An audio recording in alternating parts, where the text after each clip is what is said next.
I'm talking to arguably the most popular scientist in the universe ever, Professor Neil deGrasse Tyson, whose new book, just to do a bit of media sensationalism there, Neil, his new book, To Infinity and Beyond, is out this month. It's absolutely riveting. You write about this stuff so brilliantly. You bring it all so alive.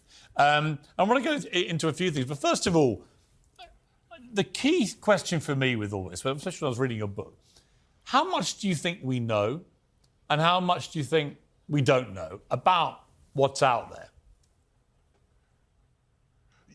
That's a great question, and I can actually quantify that answer. So there are these things, there's dark matter you might have heard about. So dark matter is 85%, it's responsible for 85% of the gravity in the universe, and we have no idea what it is, but we can measure it.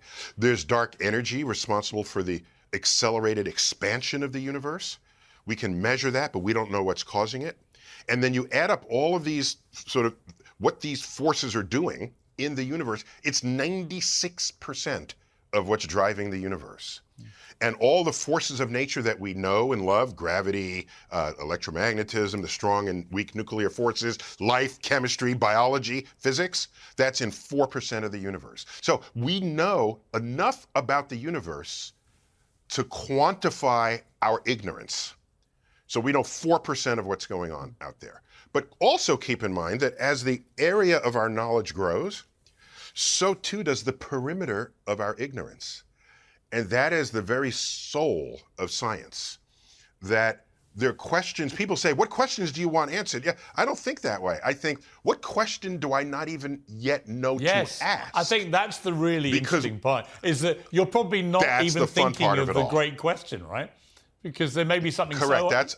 I lose sleep over that, yes. Now, I know you're an avowed atheist. How can you be so certain that there is no supernatural, godlike entity out there, given that we know so little? Well, first, I don't count myself among the ranks of avowed atheists.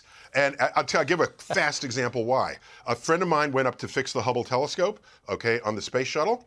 And on my Facebook feed, I said, Godspeed to the space shuttle astronauts. And then in the comment thread, it said, I thought you were an atheist. How could you possibly say that? And so the fact that I gleefully said that and atheists complained about it, clearly I'm not an atheist. Okay? What are you? My favorite Broadway musical of all time is Jesus Christ Superstar, which I saw in real time in New York City. I don't know that atheists can, so I don't. So is there a God then, Neil deGrasse Tyson? I'll be about to have breaking news. I don't know. Is there a God?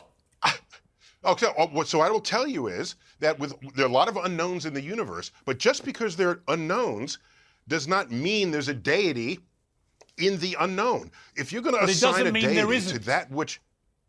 It doesn't mean there isn't, that's correct. So you're more of an open mind about this, right? Everyone should. If the unknown is the unknown.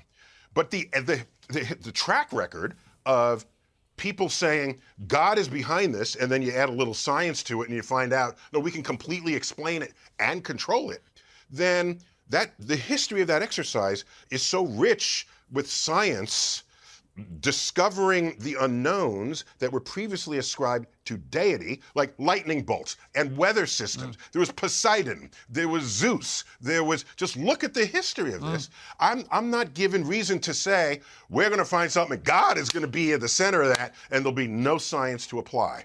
I'm gonna look for the science first, because that's how the history of this exercise has unfolded.